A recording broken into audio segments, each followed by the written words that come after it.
Hello children, today we will discuss the unification of Italy. So in exam we can have these kinds of questions like what were the main problems in the unification of Italy, what are the main stages of unification of Italy, what was the role of Mazzini, Cavour and Garibaldi. Describe the unification of Italy or describe the process of unification of Italy. So when we will start writing answer, we will give the heading.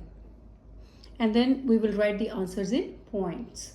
So the first point is during the middle of 19th century, Italy was divided into 7 states, of which only one, Sardinia Piedmont, was ruled by an Italian princely house.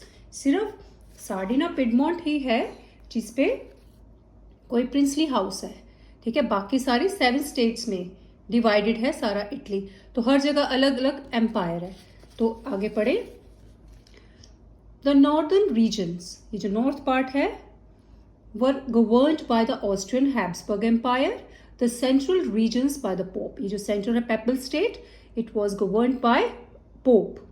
And the southern regions were governed by the Spanish Bourbon kings. 2 Sicilies जो है इस पे कौन सा empire था? Bourbon dynasty का. तो bourbon Kings यहाँ रूल करते थे. नेक्स्ट, तो अगर हम इसकी लैंग्वेज की बात करें तो यहाँ पर कोई यूनिफॉर्मिटी नहीं थी लैंग्वेज की, एक जैसी लैंग्वेज नहीं थी. जैसे यहाँ पर हिंदी और इंग्लिश की एक स्टैंडर्ड फॉर्म है, कोई स्टैंडर्ड फॉर्म नहीं थी. अलग अलग रीजन की अलग अलग वेरिएशंस थी वहाँ पर. Even the Italian language had not developed a single standard form. Different regional varieties were present there. So these were the problems in Italy. Now the individuals who played a major role in the struggle for the unification of Italy. So the first one is Giuseppe Mazzini. During 1830s, Giuseppe Mazzini put a systematic program. वो एक planning के साथ आते हैं. 1830s की बात हो रही है. He formed a secret society. क्या नाम था उसका? Young Italy. The failure of 2 attempts. उनके 2 attempts होते हैं. पहला होता है 1831 में और सेकंड इज इन 1848 में, पर उसमें फेलियर हो जाता है. तो रिस्पॉन्सिबिलिटी किस पे आती है? जो सार्डिना पिडमोंट जो एरिया है उसका जो किंग है, किंग विक्टर एमैनुअल II पे सारी रिस्पॉन्सिबिलिटी आ जाती है यूनिफिकेशन की. सो अब हम देखते हैं. ये देखिए, this is Victor Emmanuel II and chief minister of Italy, ये Count of Cavour. So in the eyes of ruling elites, जो रूलिंग एलिट्स थे, सुपीरियर ग्रुप ऑफ सोसाइटी, वो क्या सोचते थे कि ये एक ऑफर है उनके लिए. जब यूनिफाई हो जाएगा इटली तो क्या होगा? इकोनॉमिक डेवलपमेंट होगी, पॉलिटिकल डोमिनेंस उनकी बढ़ेगी.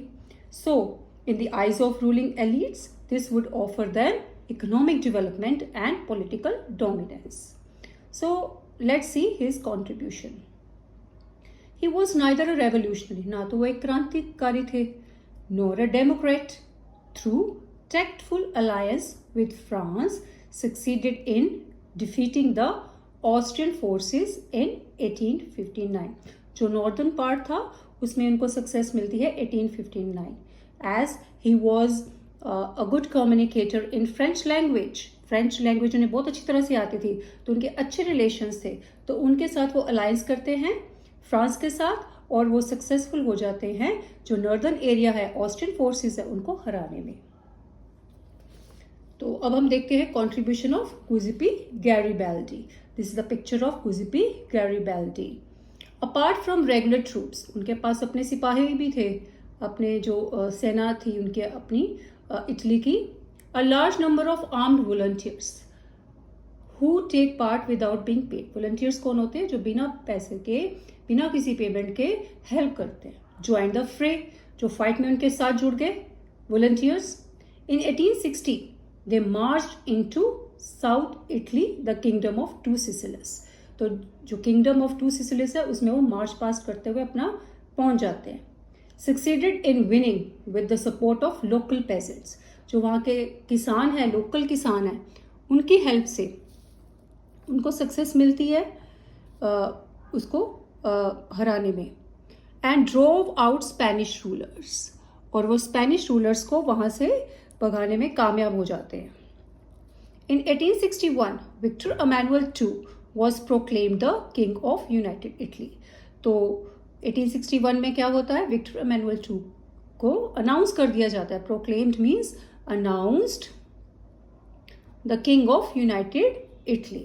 तो इसमें एक हंसी वाली बात है जो मैं आपको बताती हूँ कि जो पेजेंट्स थे जिन्होंने गैरिबल्डी का साथ दिया था, उन्होंने ये सोच के साथ दिया था कि जो ये जो नारे लगा रहे हैं जीतने के बाद इटालिया, क्योंकि उन्होंने वर्ड नहीं सुना था, तो ला इटालिया के जो नारे लगा रहे थे उनको लगता था कि विक्टर एमेनुअल II की रानी है, उसकी वाइफ है, और जो ये बर्बन किंग्स हैं वो उसकी रानी को उठा के ले गए, इसलिए उन्होंने उसका साथ दिया था लास्ट में.